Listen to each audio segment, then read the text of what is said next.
Good morning. Hopefully you are well. This is gentle yoga. We're going to do about an hour worth of yoga here. We're going to start with a reclining position.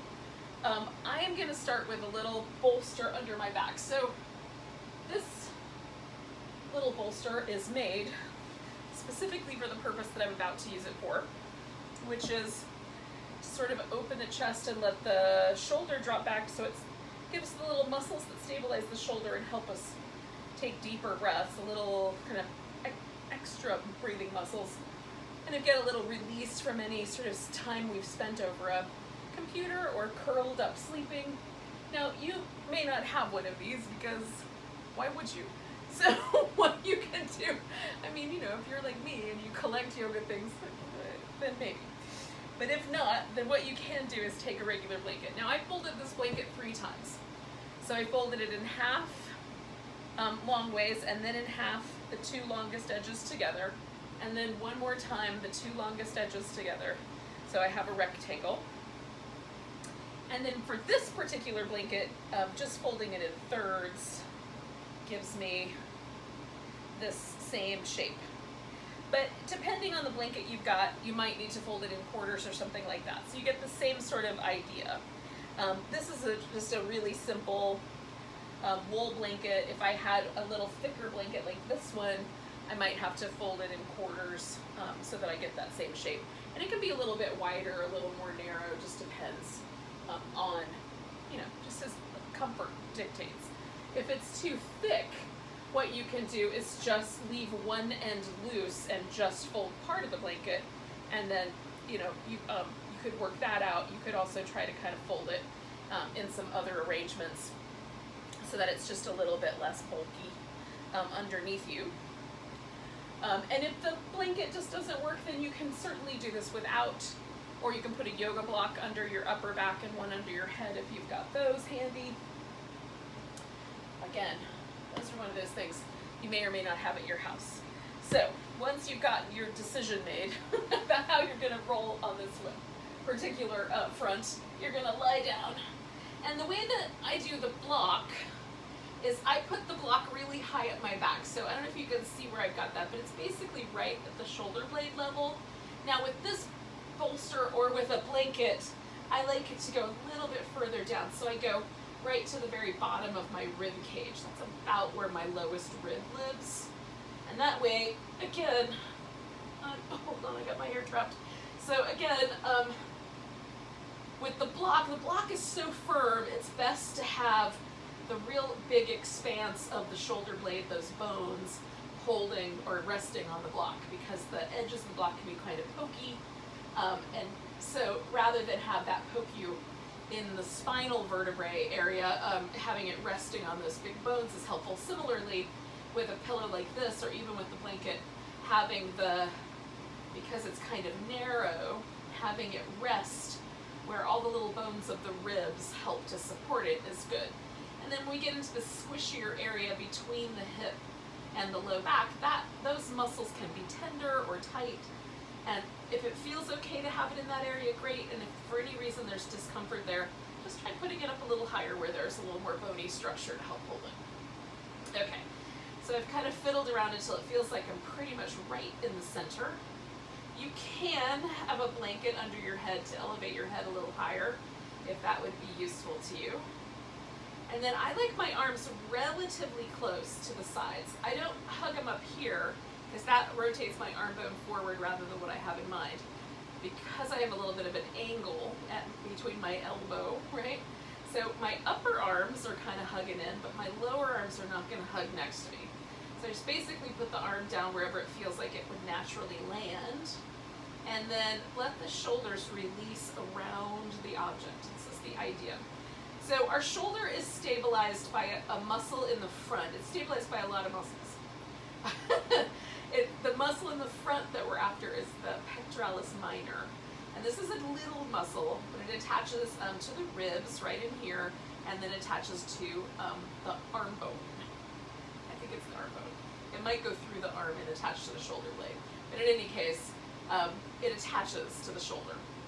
And that little muscle is responsible for stabilizing the arm from the front, right? The arm in the socket from the front, the shoulder from the top.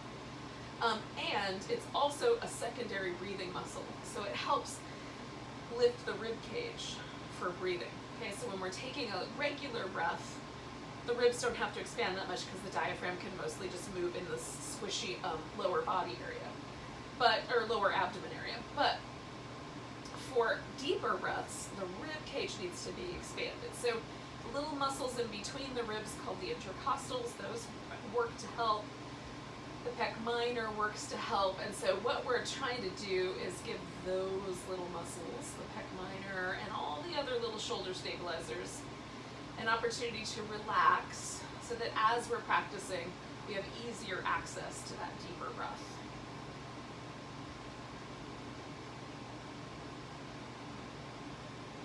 So right now you can breathe deeply, but you can also just let yourself breathe in a kind of more, you don't have to strain, is what I'm trying to get at. Just let the breaths kind of deepen naturally just because you're paying attention to them.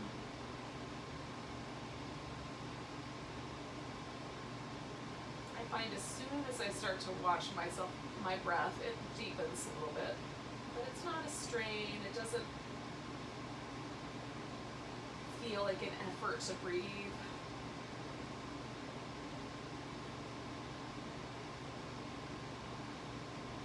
Now, if it's not comfortable for you to have your legs all the way straight, you can put the feet on the floor and even knock the knees together if that's a little more comfortable.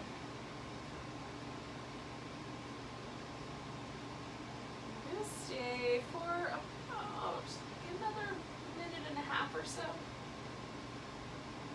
Just trying to let the shoulder relax around the object we're on.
Going to take a big breath. Let go with a big sigh. Now, all we're going to do is take this thing out from under our back. So whatever you've got under there, if there's anything at all, just going to gently roll to the side and slip it out from under you. Now, once you're back onto your back, feel, it feels nice. Just feel what happened, right? So for me, there's this kind of impression left behind when I use the pillow or the blanket. If I use the blocks, it's slightly different just because the placement is a little different and it's a little more firm. But either way, it's pretty great. Now, I'm going to rest my feet on the ground so I can do this little windshield wiper in a second. But a really great way to kind of work with the upper back, if you reach your arms up so the shoulder blade comes off to the side a little bit, you can rock a little right where that block or bolster or blanket was, and just massage that muscle tissue that lives between the shoulder blades. Oh, that feels nice. Oh. All right. Oh, I found a sticky spot right in there. Oh, that felt good. Okay, so we're going to do a little twist. Now, I'm going to keep this little pillow that I had. If you had a blanket, you could keep a blanket because it'll give me a little place to land my knees. So We're going to take the knees in and then over to one side. Now what I like about putting a little, you can use a block, a blanket, a bolster, whatever you've got. I like putting that there so that there's a little bit of a lift and then wrapping my top leg around. Because now we're going to try to go after this pectoralis major muscle. So the pec major, goes from the breastbone across. And if I'm remembering correctly, because I mix these two up all the time. So I think what happens is pec minor goes through past the arm bone and attaches to the back of the shoulder blade in the socket of the arm, and pec major attaches up here at the arm bone, but I might have those two mixed up. In any case, I think that's the right way. But in any way, we're still, they're attached together over here in this shoulder armpit area. So we're going to try to give the stretch to this chest muscle, and then while we're at it, we'll be getting a stretch probably through the outer hip and a little twist in the spine. So I'm going to kind of work my obliques a little bit. So I'm going to spin my hip that way and spin my shoulder this way. So because there's external and internal obliques and the fibers run a little differently, I can twist in those two different directions using that area of my, this area of my abdomen, try to power that twist. Now this is a little more active twist. You can also be very passive here and just relax and let gravity do all the work. Sometimes I find that I have to readjust the arm bone position so that my shoulder doesn't have any trouble. Got a little bit more room, so I'm going to adjust so I can do a tiny bit deeper twist. We're going to hold for about 3 more breaths.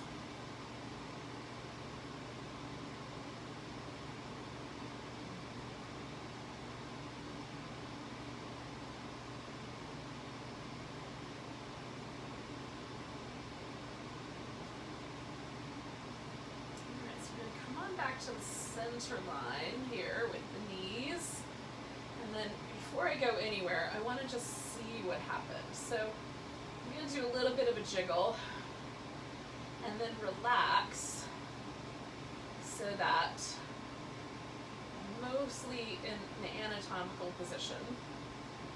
Does it feel different on the side that I just did? So I was stretching my left chest muscle and my left hip as I went to the right. And I would swear at this moment that my left leg is just a tiny bit softer and longer. My left arm, it's a little less dramatic, but like a tiny change.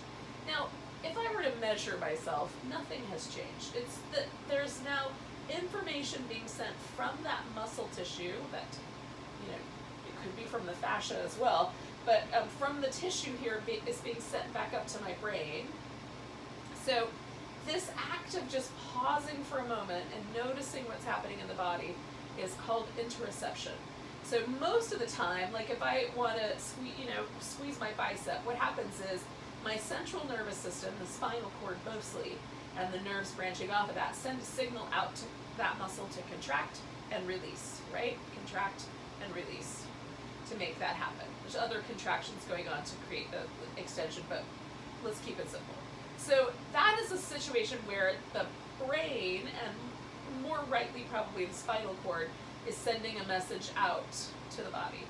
Interoception is when the body sends messages back to the brain. And so these moments where we pause and feel are the moments where we're building those neural pathways. Now, the neural pathways that control interoception are also the same neural pathways that help us relax. So we're building resiliency into our relaxation response, our parasympathetic nervous system, when we take a few moments to check out what's going on. So I encourage you with whatever practice you're doing, even a faster paced practice, to occasionally stop and just check and see. Even if there's no real difference, just pause and pay attention. And that's really all that's necessary to get those neural pathways lit up and starting to build a little more sensitivity there. All right, so we're taking the legs over to the other side. And again, I'm gonna organize myself so that I've got a twist. And I could just let gravity do the work, but I'm gonna do a little bit more action. So I'm gonna try to bring my hip that way and my shoulder down. So I'm actively using my abdominal muscles to create that situation. And letting some sense of kind of, stable, like I've got the pillow here for stability. And I want to make sure that my arm bone feels like it's in a good stable place and not causing trouble for any other parts of my shoulder. And again, because I'm being really active, I feel a lot of warmth and activity in the center, but I'm also checking in to make sure that I've got an appropriate amount of stretch across my chest muscle and across my outer hip, while I'm simultaneously doing all this core work. It doesn't look like I'm doing core work, does it? It doesn't, but I am. It's a little more fun than a crunch as far as I'm concerned. Although I enjoy those as well. To a point.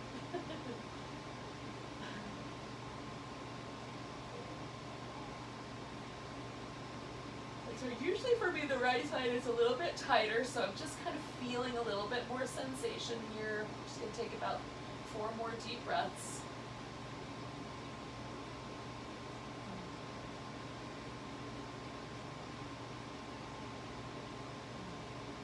It's like I'm finding it's easier for me to bring my hip around, so I'm going to now focus on anchoring my shoulder to the ground. One more big breath. And then I'm going to come on back to the center. And again, take a moment. You can jiggle a little bit. I like to do a little bit of movement. And then once you've done a little movement, it feels pretty good. Just pause for a second, see how it feels. Does it feel different in the right side and the left side of your body?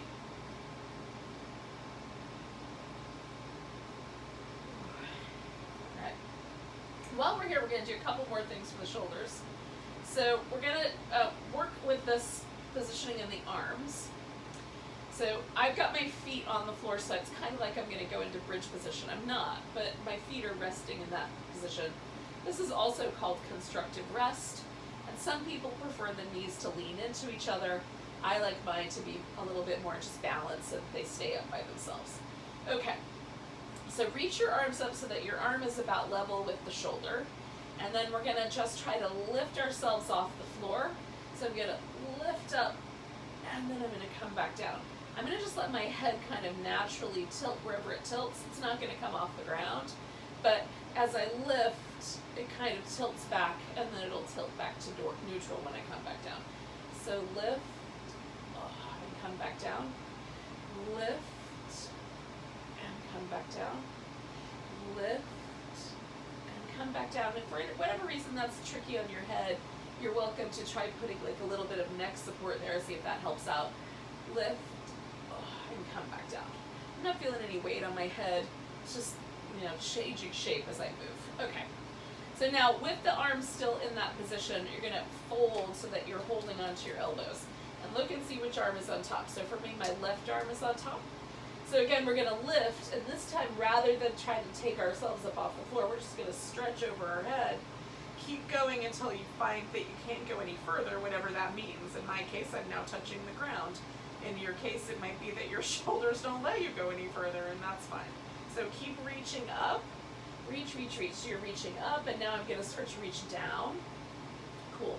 So then we're going to come back up. Keep reaching, reach up, keep reaching up, up, up, up, up, up, up, as high as you can. Keep your elbows reaching, and then come back around. Keep reaching.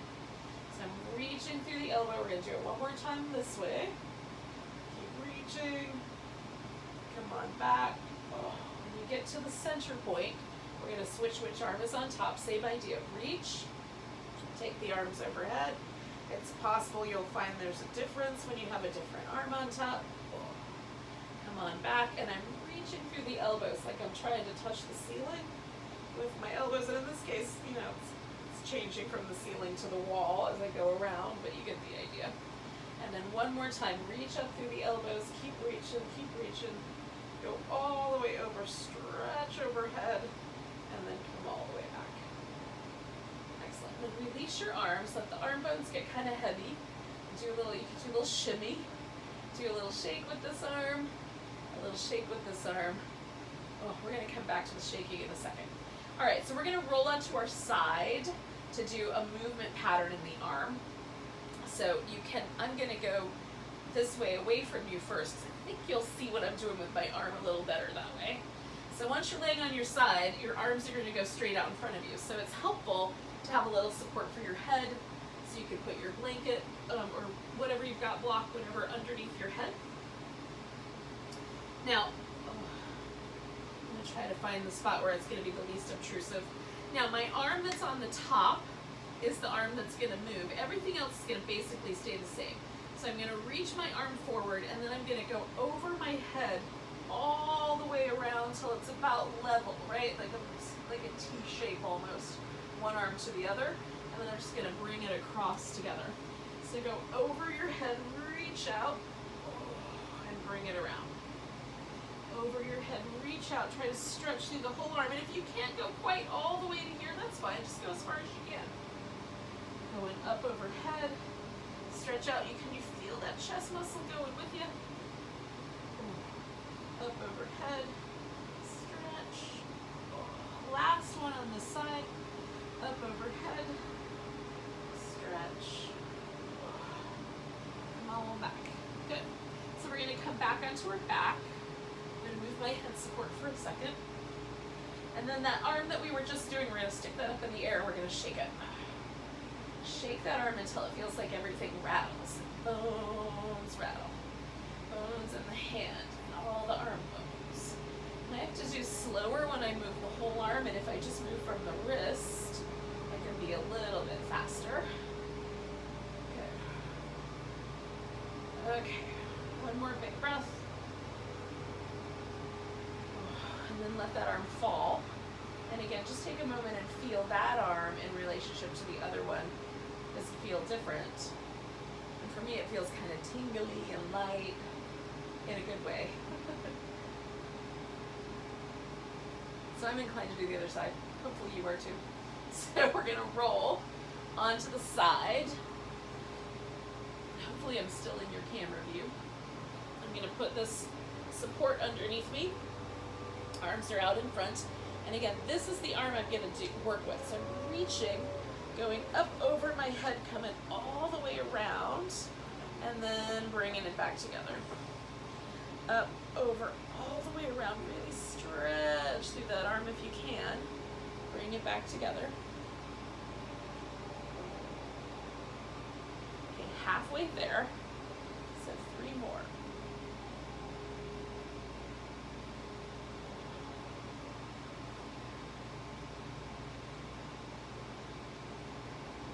I've got one more to go. You might have a different number.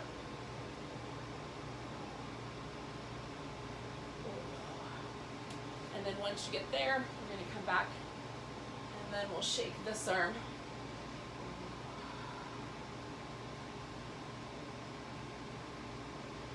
And it could be slower where you really get the whole arm bouncing all the way up to the shoulder, and then some where it's more sort of wrist oriented and it's more like a little vibration through the arm. I like to do both.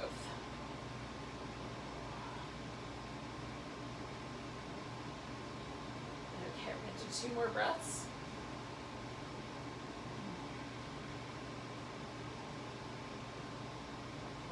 And then let that arm just relax for a moment and feel. It's so good.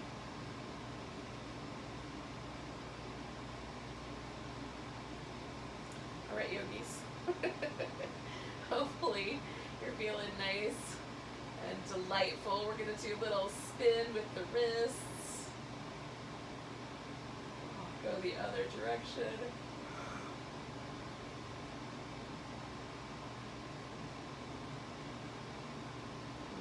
Okay.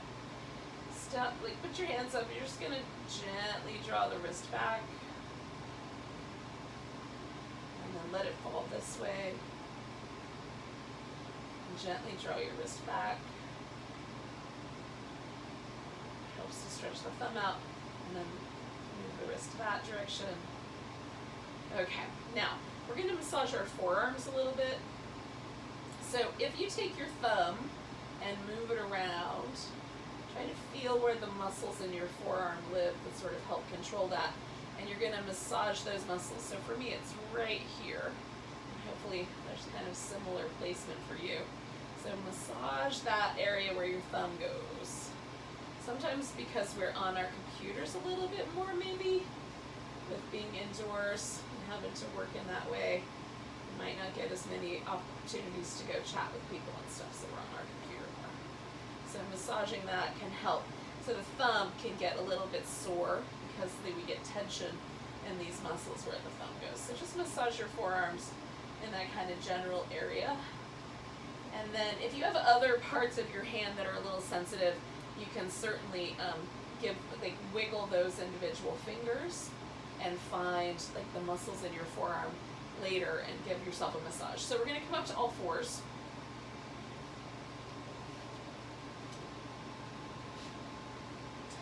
Once we're here, so now I did all that work, so my wrists feel pretty good. But if you still have some wrist issues, you can certainly put your elbows up on blocks. If you put your hands slightly forward, it might be a little bit better on the wrist. I find with a softer surface, like the carpeting, it's a little bit more wrist challenging. So we're going to move the back up and down through these little cat shapes.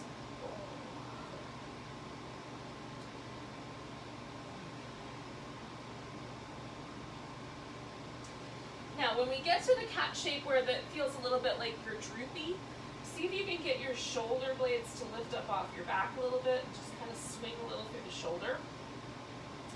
And then we're going to round and try to get the shoulder blades to go all the way into the armpits and swing a little bit through the upper back. All right. So we're going to bring a foot forward. Now, I'm going to bring my left leg forward because I think it's easier to see a little bit more open to the camera what I'm about to do. Now, I'm going to grab my yoga blocks. I can remember where I put them because I find them helpful. If you don't have blocks, don't worry about it.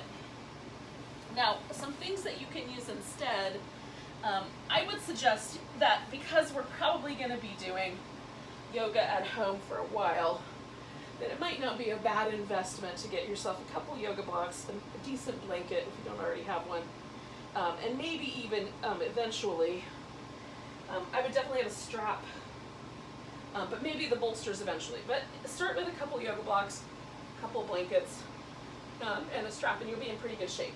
If you don't have that opportunity, Tupperware containers are good. You just have to have a lid, so it's a little bit on the sturdy side, or turn them upside down. So you just have something to put your hands on. Okay, so I'm in a lunge, and what I'm doing right this second is I'm sort of backing off and going into the lunge. And again, it's sort of helpful to have the blocks just so you have something to balance with. And so as I'm going into the lunge, I'm trying to feel where the edge is, and then as I back off, I'm just backing off for softness. Okay. Now that's tricky on your knee. You can certainly support your shin bone and your knee with a blanket. So now I'm going to ease my way in so that I'm in here a little bit more. And I'm feeling that stretch on the front of my right hip because my left leg is forward. I feel it on the front of my right hip. And we're just going to pause in this lunging shape.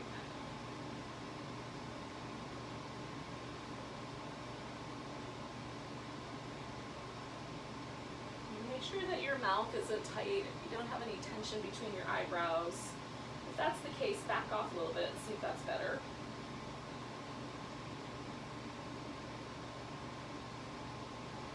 Now we're going to take one more big breath with this particular position. And then we're going to ease the hips back until it feels like we're in a hamstring stretch. I'm going to put one hand on either side and stay as close to the center as I can. Now when I do that, I feel the vast majority of this stretch in this outer part of my leg, in the back. Notice if that's true for you. You can lift the toes up if you like. Sometimes I do, sometimes I don't.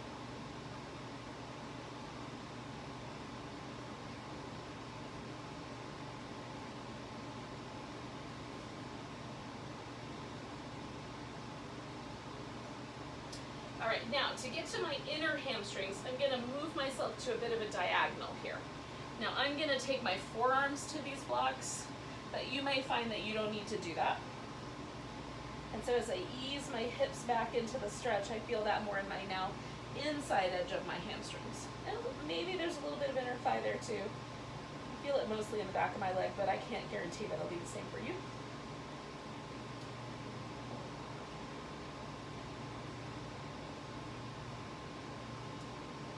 Okay, now I'm gonna come around, take that leg back, and before I go anywhere else, I'm just gonna give it a little shake.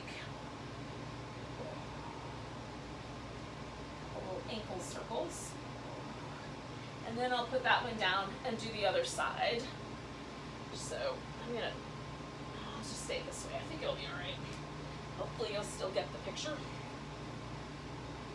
All right, so I find the lunge shape, and then I'm gonna just do that same little ease forward, ease back that I did last time.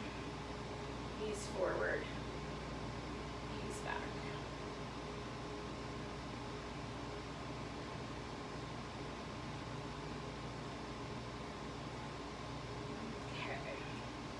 Now that I'm forward in a position it feels pretty good, I'm going to stay here and breathe.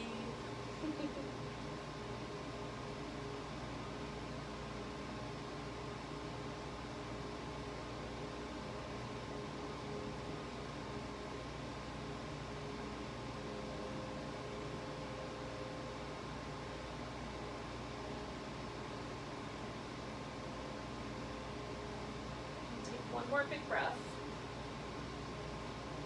Again, now I'm going to ease my hips back until I feel that stretch in the back of the thigh, my hamstrings. And again, be kind. Maybe it's better to lift the foot up, maybe it's better not. It's just up to you.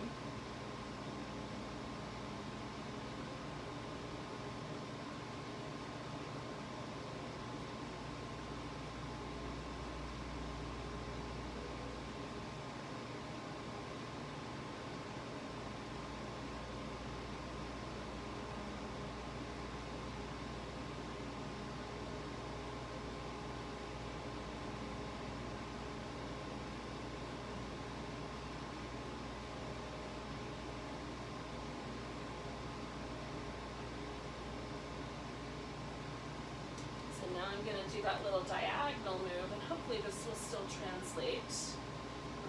Again, you might not need to go down any lower. For me, it just helps.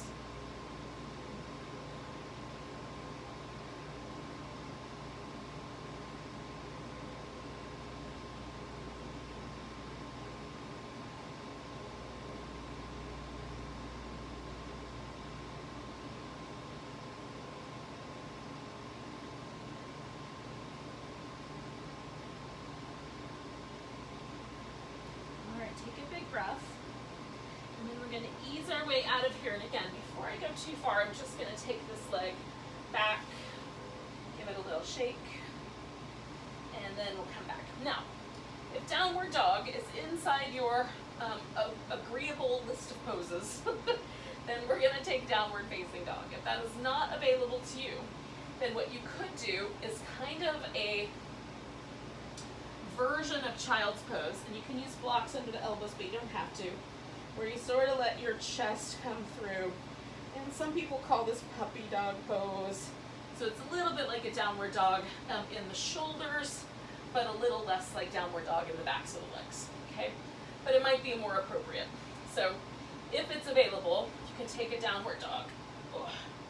Hands about shoulder distance apart. And then once you get here, just feel yourself sort of find a place where the shoulders are nice and stable. And then we're going to pedal through the feet. This is not a very gentle pose, so if you need to come out earlier, just walk your hands and feet together. Press both heels down if you can, bend the knees a little bit so it goes right into the calf muscles. And then we'll pull this whole thing together. Walk, walk, walk, walk, walk. Once you're hanging upside down, if that's an okay place to be, shake out your arms, and especially the wrist. And then we're going to come up halfway. Now I'm going to put my blocks in place, because I think it's kind of fun to do it with the blocks. So come up halfway, press down into the feet, and I'm pushing down into the blocks, and then I'm gonna fold, let the blocks go. See how close I can get to straight legs. Okay, bend your knees. Hands on the blocks, come up. Lift up nice and high. Bend your knees. Fold down. Don't have blocks. Just put your hands on your shins. It'll work. Lift up, press down. Exhale, fold. All right.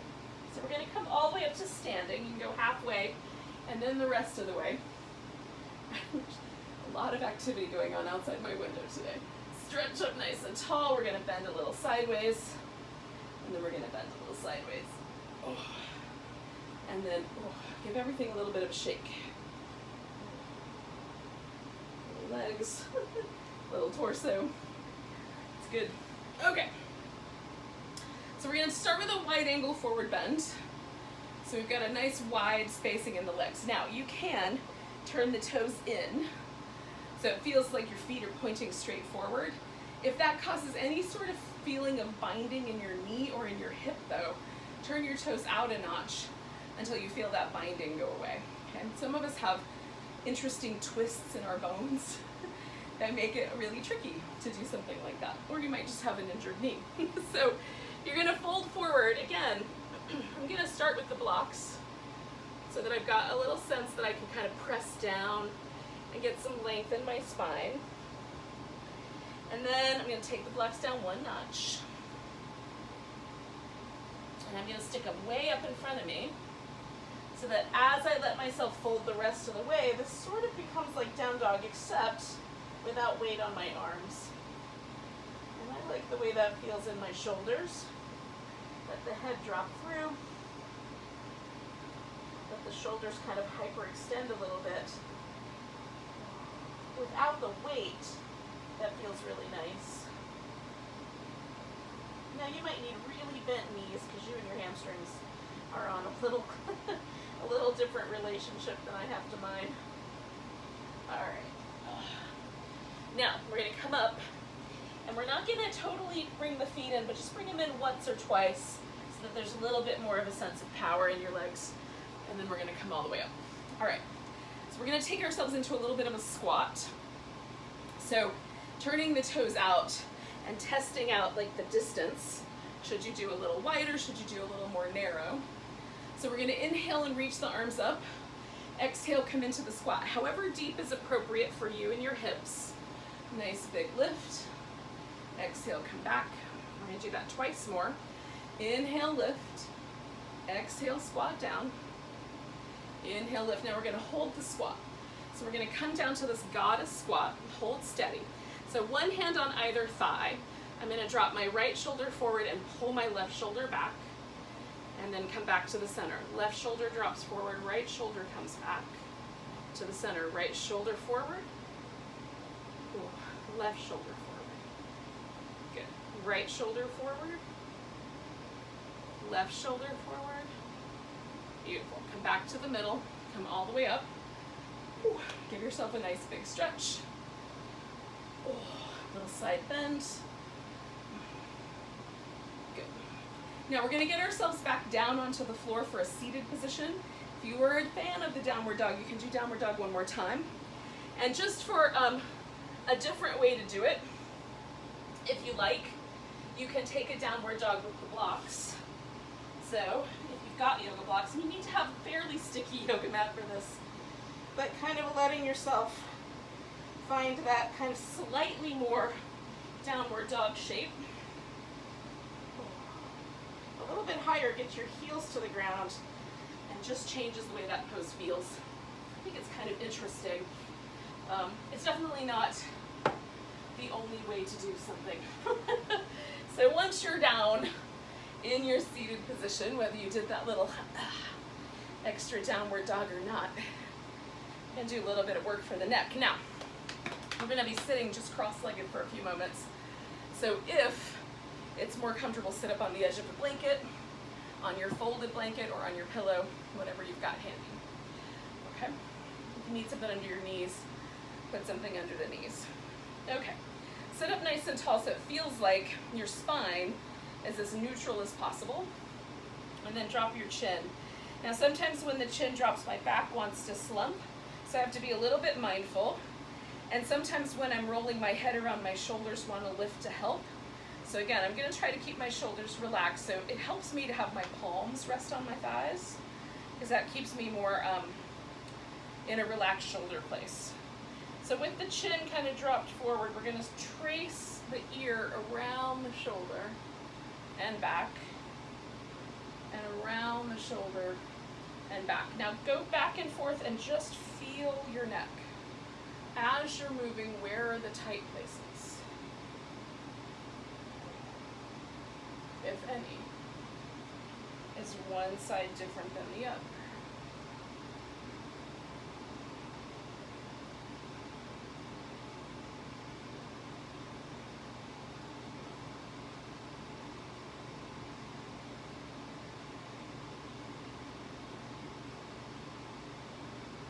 Okay, now come back to the center, lift your head up, and my right side is tighter than my left side, and I felt a tightness both on the front of my neck as well as in the back.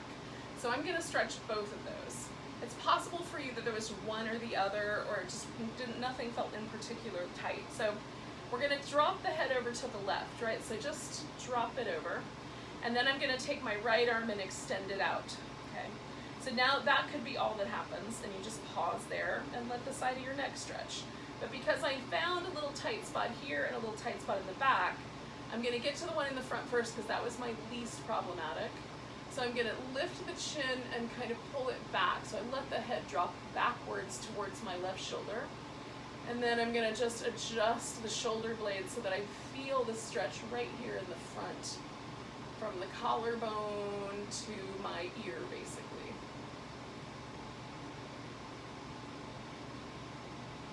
Try to let the other side just stay relaxed. Again, sometimes there's a tendency for that shoulder to want to lift up to help. Okay, so then I'm going to just kind of come back to the side, and to get to this muscle that's going up the back, I'm going to tilt my head forward and draw the shoulder blade down. I'm bringing my arm slightly in, up on tips of my fingers, so that I can angle my elbow backwards with the shoulder blade.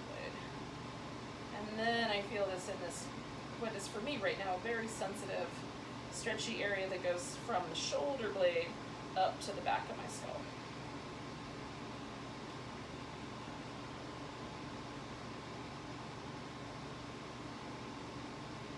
Okay, I'm going to do 2 more breaths.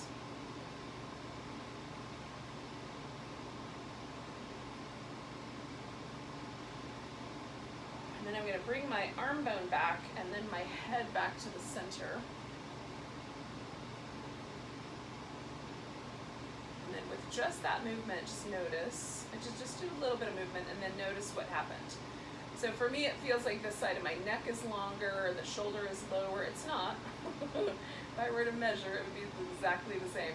But again, it feels different, and that's what we're after. So what does it feel like?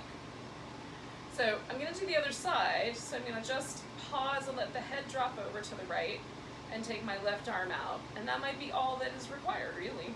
Just stay right there. I'm going to go ahead, since I did the other side, I'm going to gently stretch the muscle that's right here in the front that connects my skull to my collarbone. And a few other places, but that's primarily there. Okay, and then I'm going to do this kind of backward hand position and drop my head a little bit more forward. This side for me is not nearly as sensitive.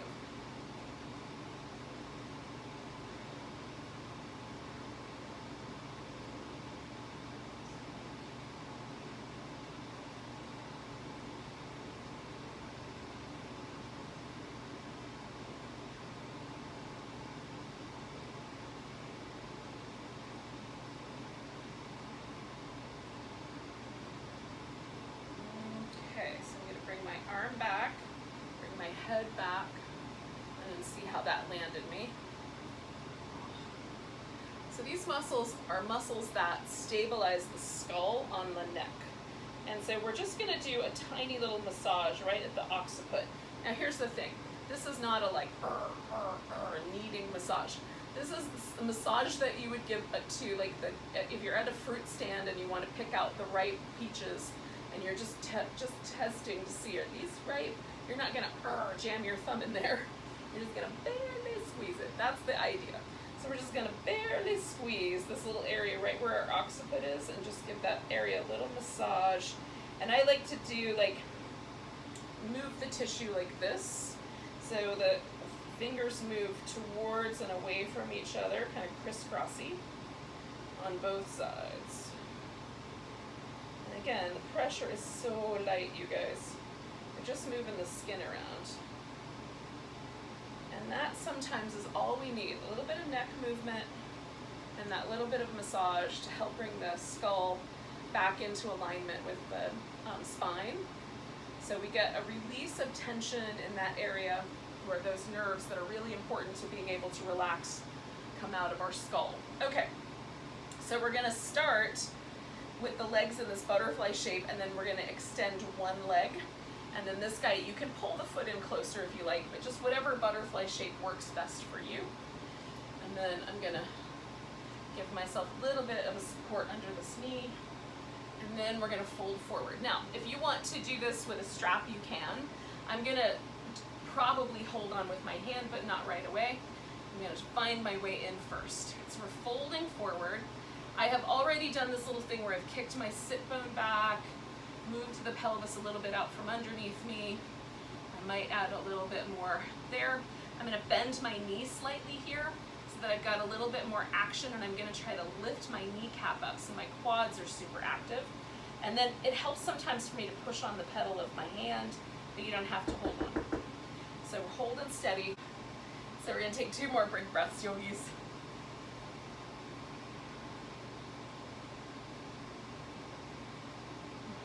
Let go and come on up. And then release both legs.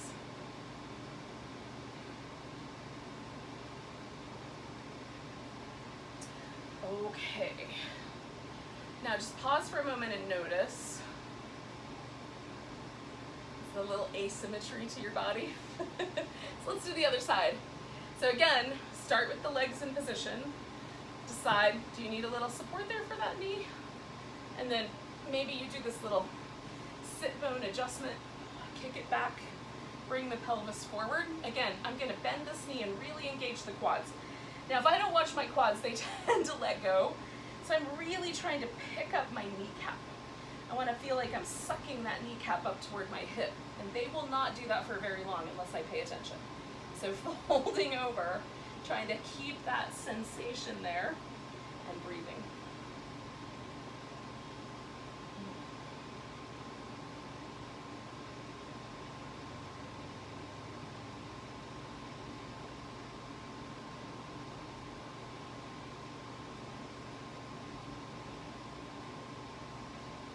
Deep breaths. Hold on. There it is. I dropped my attention from my quads for half a second and they stopped holding my kneecap. And that's the way it goes. We're going to try to do about 2 more breaths.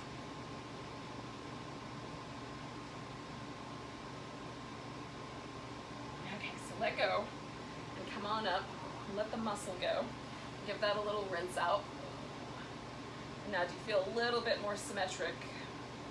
So anytime I do one-to-one, I like to come back to the center and do an even. So it's asymmetry and then symmetry. Just feels good in my body. You can decide how it goes for you. So I've got my feet together, and then I'm gonna let myself fold forward. And while I'm here, I might do a little foot massage.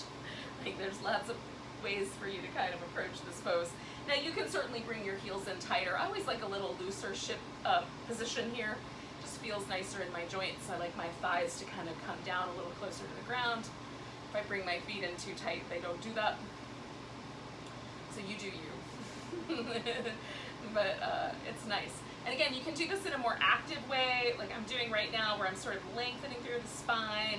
I'm actually activating these outer hip muscles to try to draw my thighs backwards. So that helps release the inner thighs a little bit. And then I've got a little bit more action going on with my feet. Trying to kind of peel my big toes away from each other. Not so much with my hands, although I'm supporting them there, but more with the feet themselves.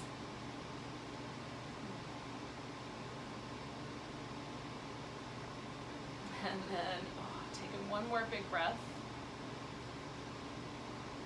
And then we'll let go and come on up. Just notice where it landed you.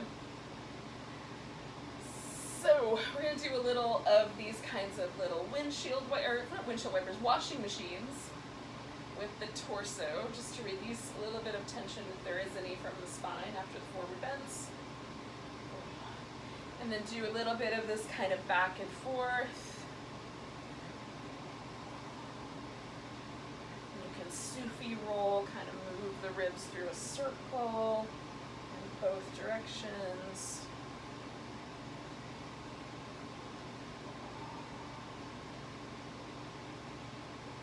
Okay, so if everything feels pretty let go, we're going to transfer ourselves onto our back so that we can do Shavasana. Now I'm going to take the pillow that I had under my back and put it under my legs.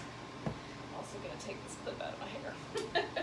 So I am going to use a blanket underneath my head because I'm going to show you a little trick. So I've got the blanket folded so it's relatively flat. There's a little, it's got a little bit of a nice height to it.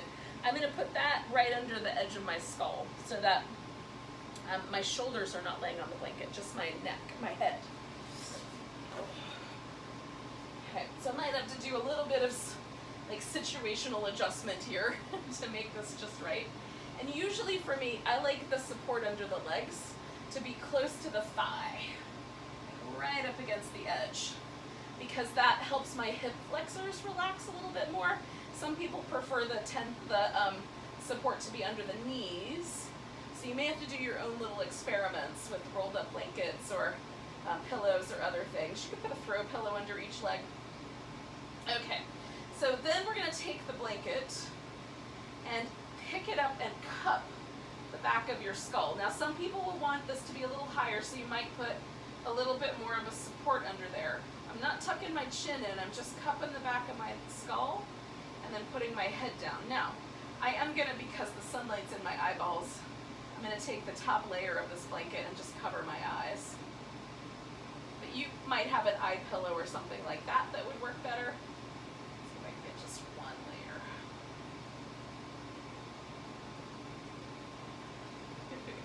Can I find the top layer? There it is. And then I'll just tuck that around so it's a little darker.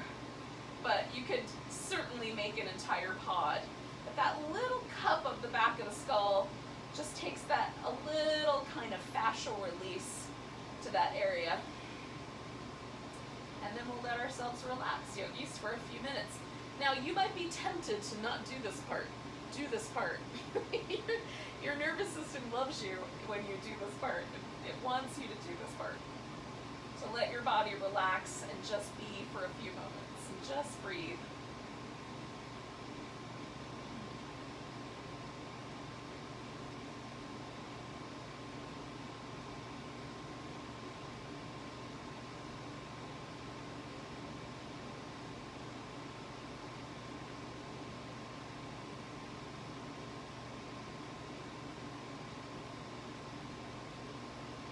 Let your jaw get a little soft and even maybe slightly slackened so that your teeth come apart a little. Let your lips get really fluffy and soft.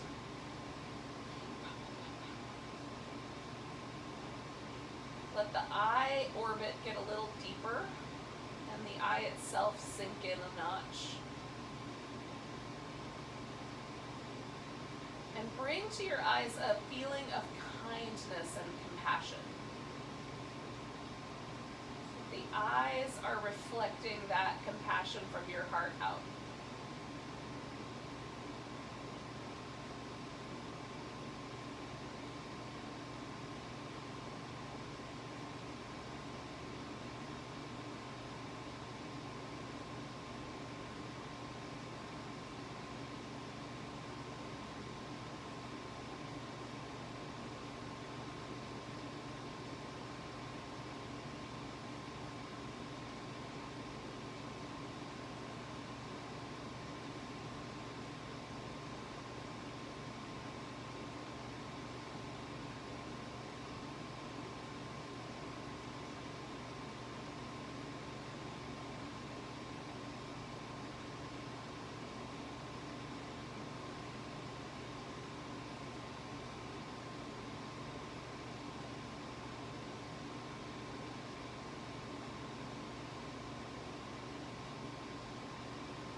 Now yogis, we're not going to move right away, but do notice your breath.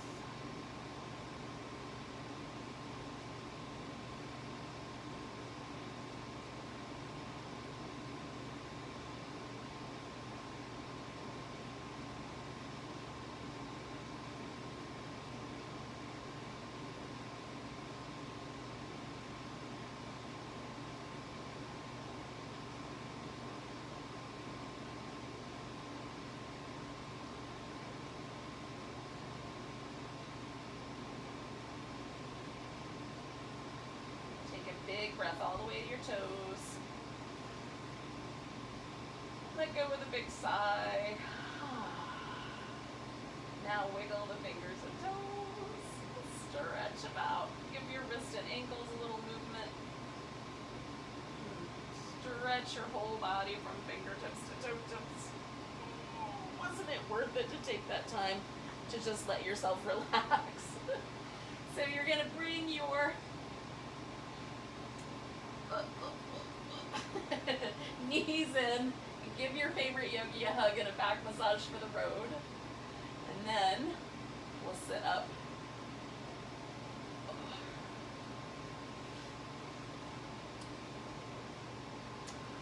And we'll greet each other into the rest of our day. Let's take a big breath together. And a big sigh. Namaste, yogis. Enjoy the rest of your day.